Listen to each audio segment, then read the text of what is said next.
I came home to find my bed gone and my daughter-in-law smiling in it. My son said, "Dad, relax. It's our room now." I didn't argue. I just looked around and decided they'd chosen the wrong man to move. Before I tell you what really happened, I'd be grateful if you'd subscribe and let me know where you're listening from. Every story I share carries a piece of my life, and maybe a piece of yours too. Now, let me start from the beginning, before the day my son and his wife decided my bedroom was theirs. The morning I came back from my trip, the house was quiet. Too quiet. You know that kind of silence that feels wrong, like the calm before a storm? I'd been gone for 2 weeks, visiting an old fishing buddy up north. The drive back was long, but I was excited to return to the small things: the smell of coffee in my own kitchen, the creak of the porch swing, the sight of my late wife's rose garden. This house wasn't just a place to live. It was a promise. I built it brick by brick after Eleanor passed. She always said, "Walter, make sure it feels like home even when I'm gone." And I did. Every nail, every tile, every coat of paint carried her touch. My son Caleb had moved back in 3 years ago with his wife, Brianna. They said it would only be for a little while, just until they got back on their feet. I didn't mind. The place was big, and truth be told, it felt good to have company again. At first, it was peaceful. Brianna helped in the kitchen sometimes.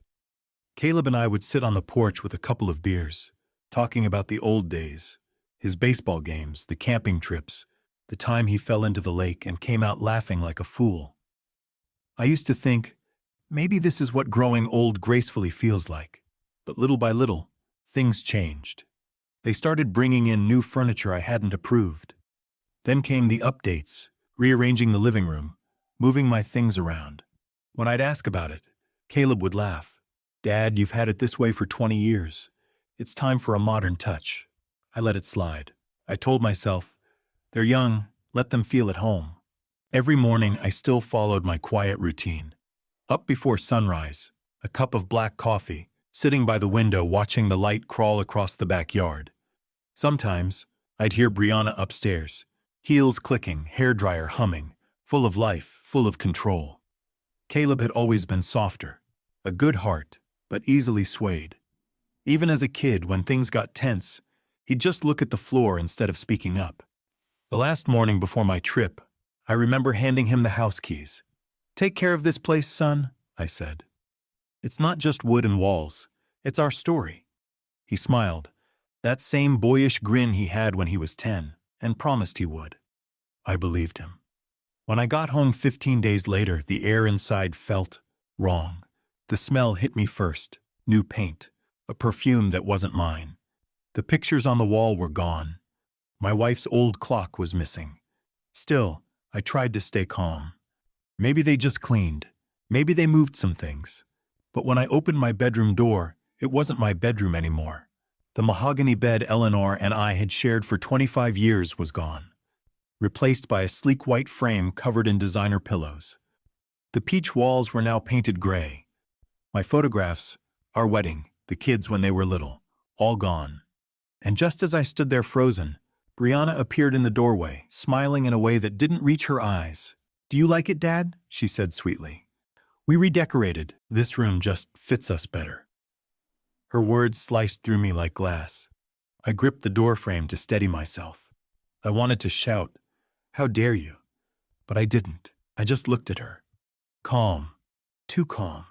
Because somewhere deep down, I already knew this was only the beginning, and they had no idea what kind of man they were dealing with. But that peace, that quiet trust I once had, was about to end. I stood there, staring at the room that no longer belonged to me. It didn't feel real.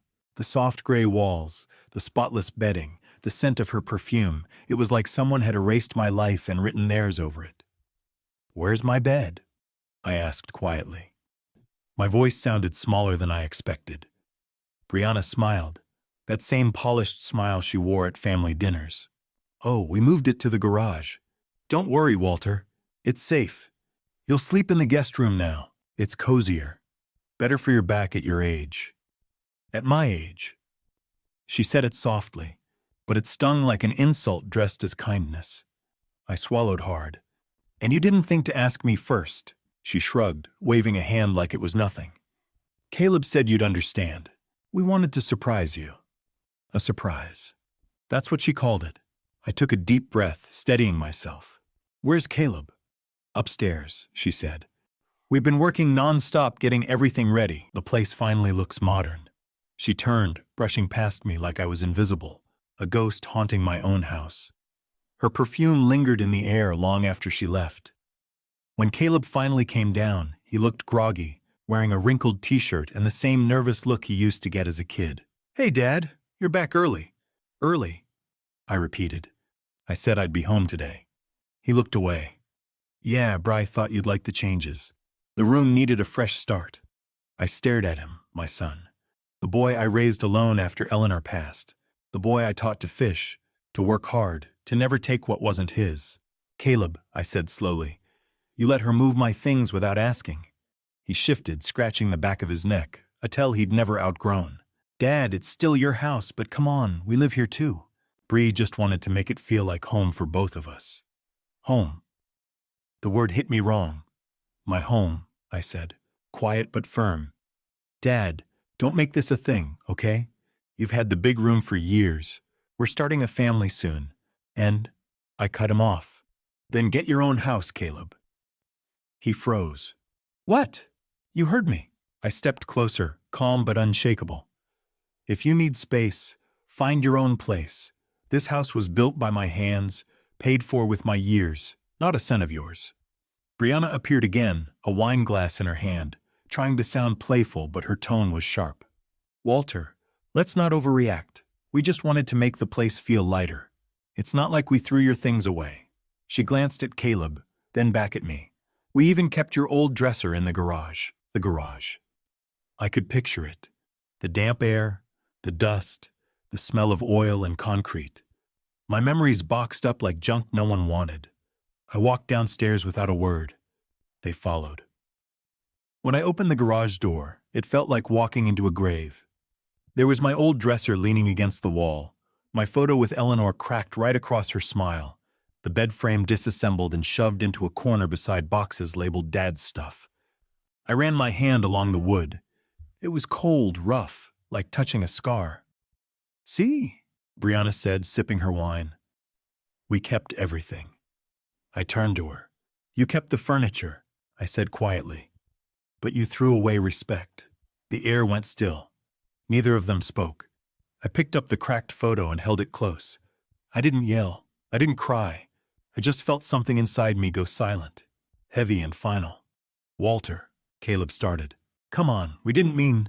Stop, I said. My voice was low, steady. Just stop. The hum of the freezer and the slow drip of a pipe were the only sounds left. You both want space? I said finally. Fine, you'll have it, but not here. Brianna's smile broke. You can't be serious. This is our home too. Caleb's name. I raised my hand. No, his name isn't on that deed. This is my house. Always has been. Caleb's voice cracked. Dad, please don't do this. I looked at him. Really looked. The son I'd built a life for now standing beside a woman who treated me like furniture. I'm not doing anything, I said softly. You did. I turned toward the stairs, each step feeling heavier than the last. And just as I reached the top, I heard Brianna whisper, sharp and mocking. He's bluffing, but I wasn't. That's when I knew I would not stay silent. That night I didn't sleep. I sat at the kitchen table under the old yellow lamp, the light spilling across a pile of receipts and half-empty coffee mugs. The house felt colder, like the walls themselves were holding their breath.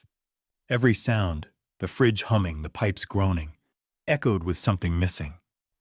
Upstairs, Caleb and Brianna slept in my room. Their laughter earlier had faded into silence. I didn't go up. I couldn't. I just sat there staring at the cracked photo of Eleanor I'd pulled from the garage. Her smile, faint and warm, looked almost alive under the lamplight. It was as if she was asking me to stay strong, to protect what we built. I thought back to when Caleb was little.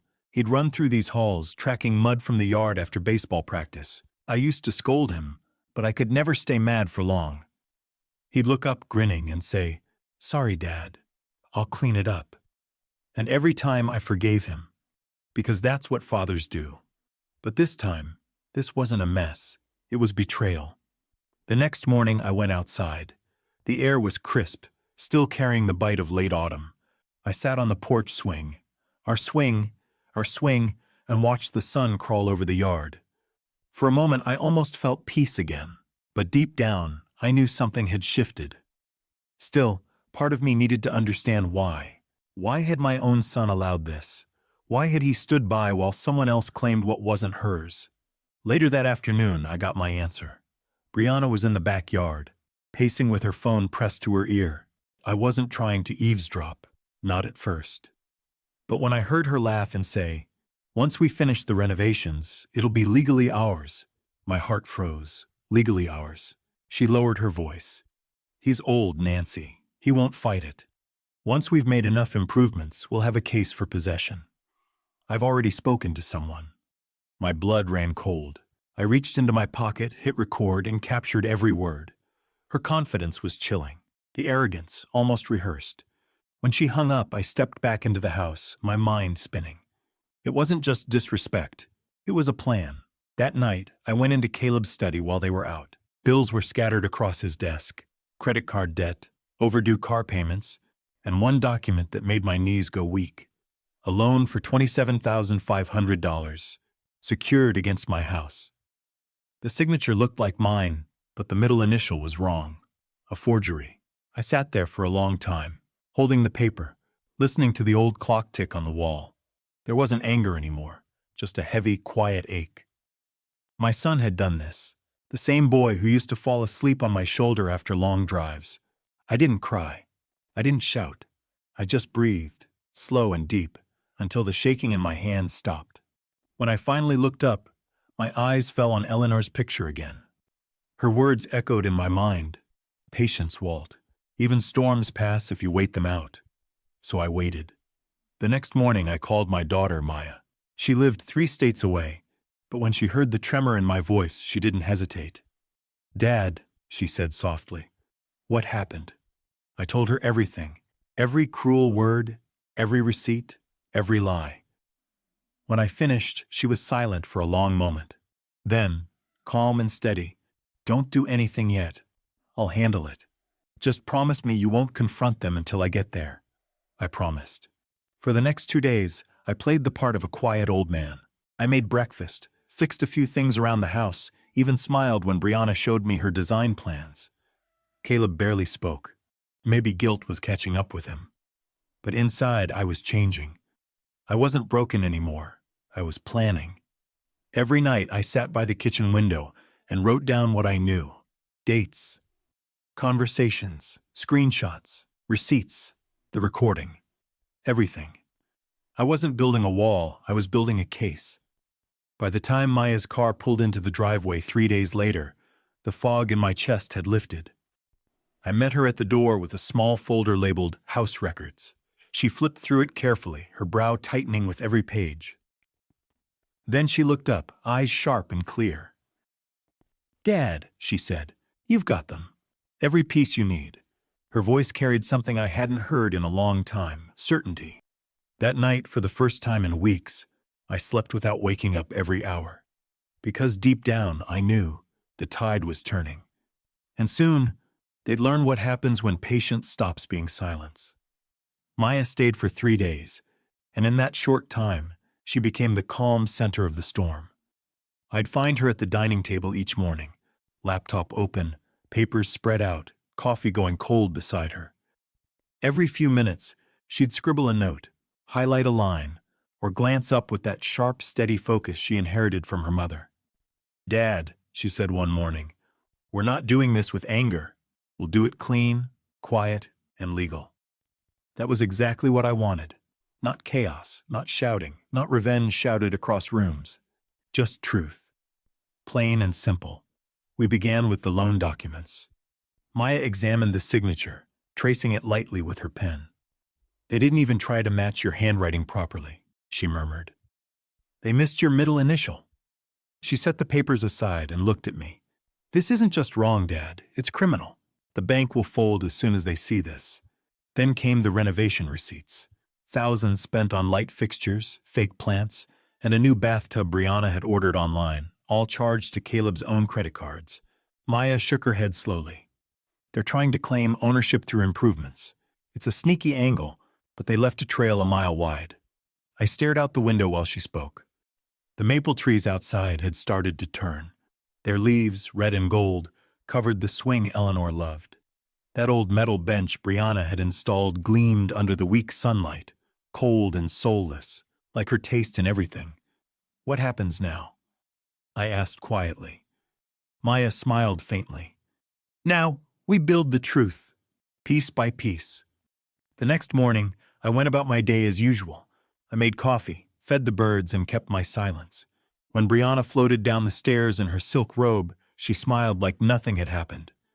"Morning, Walter. Sleep well in the guest room?" I smiled back. Like a rock. She didn't notice the small black folder sitting on the counter or Maya's car parked down the block. Over the next 2 days, my daughter gathered every legal thread we needed. The deed, with my notarized signature clearly required, the voice recording of Brianna's phone call, and Caleb's forged loan documents. She even called the bank manager herself. "Mr. Hayes' signature was forged," she said calmly. "You'll receive a formal notice by morning." When she hung up, she turned to me and said, "Dad, don't confront them yet. Give them a chance to tell the truth. If they don't, we'll make sure they're held accountable." That evening, Caleb came into the kitchen. His eyes were tired, the way guilt wears down a man's face. "Dad, can we talk?" he said quietly. I nodded, setting my cup down. "Of course." He hesitated, glancing toward the stairs as if to check Brianna wasn't listening. "She said you were being difficult," he began, voice soft. "But I didn't realize she'd moved your stuff. I should have stopped it." For a moment, I saw the little boy he used to be, the one who used to say sorry even for breaking a window with a baseball. "Caleb," I said, "you forged my name on a loan." His face fell. "Dad, I didn't mean—" "You didn't mean to get caught," I said, my voice low but even. "But you still did it." He ran his hand through his hair, eyes shining with regret. "I just wanted to make her happy. She said it was temporary, that we'd pay it off before you ever knew." "Temporary theft," I murmured, "is still theft." He flinched. Before he could say another word, Maya entered the kitchen. Calm, composed, her tone clipped but controlled. She placed a stack of papers on the table.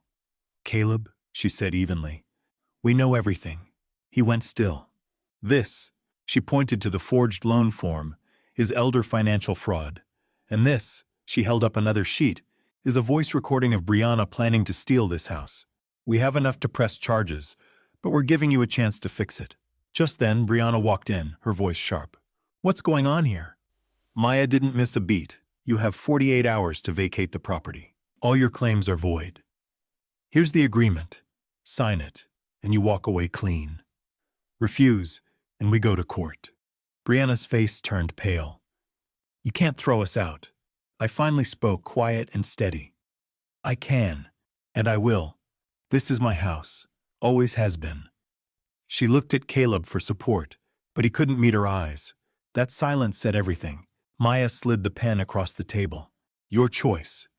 Brianna hesitated, but her hands were shaking. She picked up the pen and signed.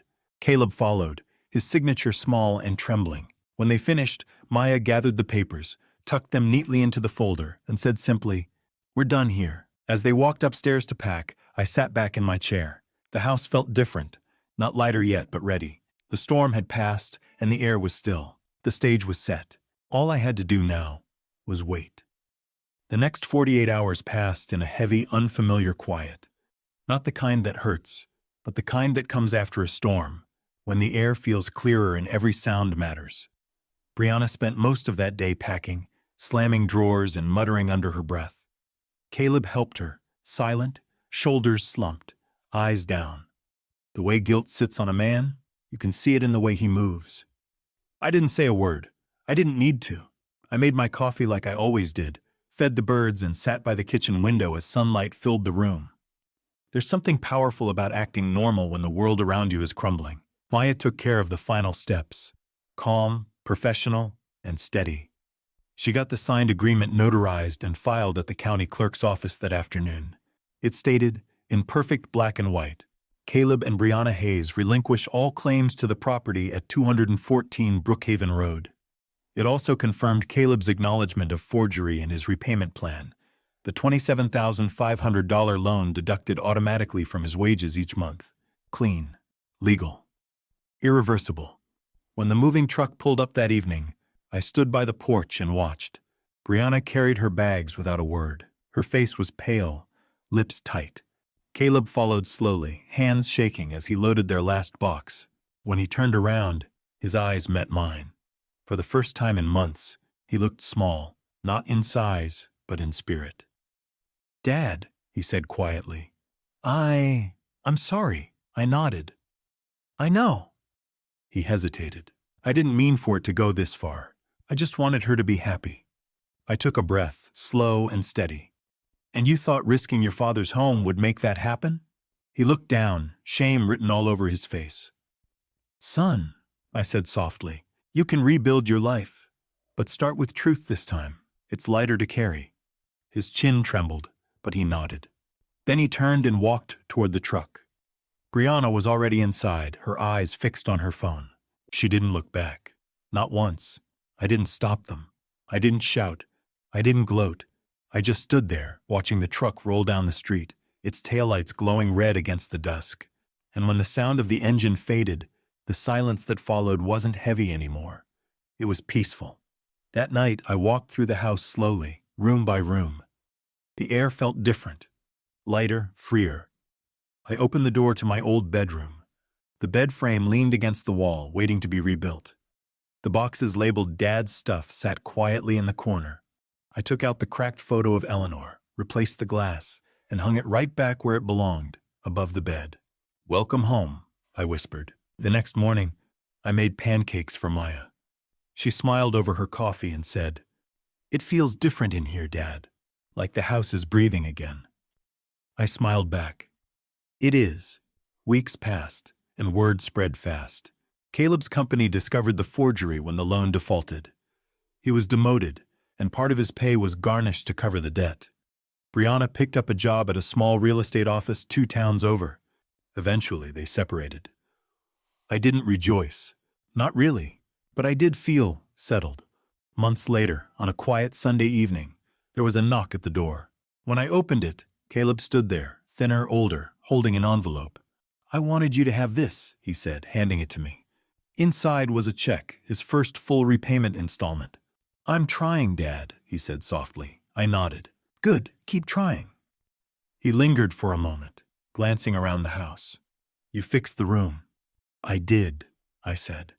"And this time, it stays mine." He gave a faint smile and turned to leave. I watched him walk down the driveway, his silhouette fading into the quiet evening. When I closed the door, the peace that filled the room was deep, not the silence of loss, but the stillness of balance restored. And in that silence, I finally felt free. It's strange how peace returns, not with noise, not with applause, but with quiet. For months, this house had carried the weight of tension. Every room felt smaller, every corner colder. But when the last box left, it was like the walls finally exhaled. I walked through that house, touching the old wood railings, the photographs, the walls Eleanor once painted herself. It wasn't about winning. It never was. It was about reclaiming dignity, one quiet truth at a time. People talk about revenge like it's fire, but I've learned real revenge is calm. It's patient. It's making things right without losing yourself in the process. I still think of Caleb often. He visits sometimes, mostly on Sundays. We talk about small things, the weather, his work, how he's saving again. He's rebuilding in his own way, and that's enough for me. Brianna's name rarely comes up, and that's fine. Some lessons come too late to share. The night I finally slept in my room again, I left the window open. The air was cool, the curtains swayed softly, and for the first time in a long while, I felt like the house recognized me again. I looked at Eleanor's photo above the bed and whispered, "You were right, love. Patience wins." Because that's what this was. Not anger, not bitterness. Just the quiet reclaiming of what was already mine. They claimed my bedroom, so I quietly took back the house. And I did it not with fury, but with peace. Would you have done the same if it were you? Tell me in the comments. And don't forget to subscribe for more stories like this one.